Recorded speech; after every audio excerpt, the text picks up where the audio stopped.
But then from there, it slowly progressed. And then one day, I met up with Jay Eagle at these shows, Jerry Eagle, Jerry Bragg, and he was going to take some guys to Kentucky. He was taking some guys up to Kentucky to do TV tapings for ICW. And he just happened to have a open spot in the vehicle. And if he wouldn't have had that open spot, I wouldn't have been able to go. So it was, that's how history can change, just like, just like that. But he had that open spot. So I said, hey, man, can I jump in with you? I wasn't booked now. I wasn't booked on the thing at all. I just wanted to tag along, because this is a whole different place. Right.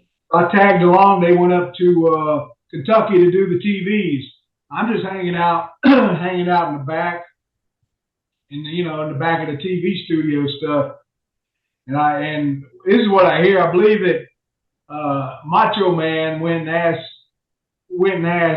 Jerry Eagle, because I wouldn't want to go around. Hey man, how you doing? Blah blah blah, and all that. I kind of was kept to myself. I was always that way during my career, even when I ended up with a name. I just get my little spot in the corner, just sit there and shut up. That's what I always was told, But he was asking Chief Eagle about, hey man, who's that big guy you brought? Something like that. And he told him, that's George, blah blah blah.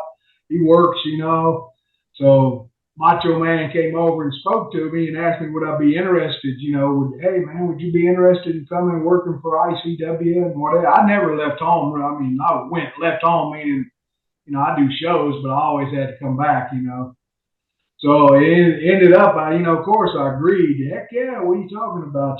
Me, yeah. So they went back, I believe, and then we came back for another TV. Then Macho Man came up with the idea. I guess it was, I don't know if it was him or Garvin or whoever came up with the idea. They wanted me to do a backbreaker.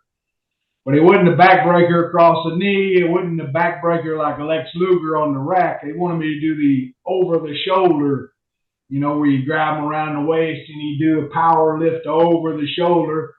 Man, I should have known better, man, because I just don't have the strength. I'm just not, I just wasn't a gym person at that time. I didn't have the strength and the knowledge to understand how people's bodies shift and, weight and everything. And on top of that, they had me do it with one of the guys up there called Big Boy Williams. Yeah. Oh.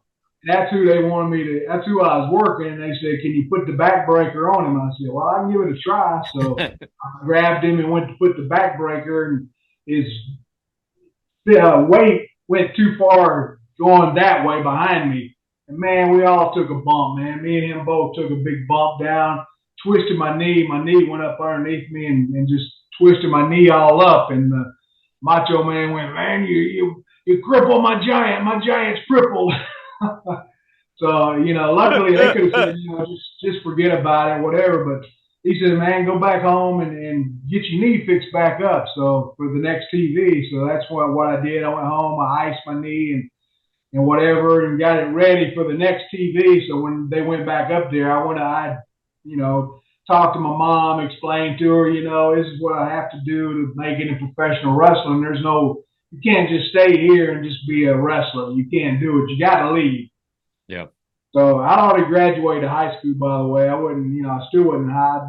Actually graduated, not that it was, at the top of the list or anything, but I did graduate. And no college. I didn't have any college or anything. Because all I wanted to be was a professional wrestler. Back in the day when, in school they'd say, well, what do you want to, they'd ask you these questionnaires. What do you want to do for your, living? What do you want to do for your life's work? And I'd always put down professional wrestler, and that's basically that's all I dreamed of every day, every hour, magazines. You name it, I'd get caught in class, reading the wrestling magazines. It'd be, I have to take my wrestling magazines away from me, all that kind of crazy stuff. Big gold and a billfold, so swole that I can't get the shit closed. So I money fold and rubber band wrap, and when it pops.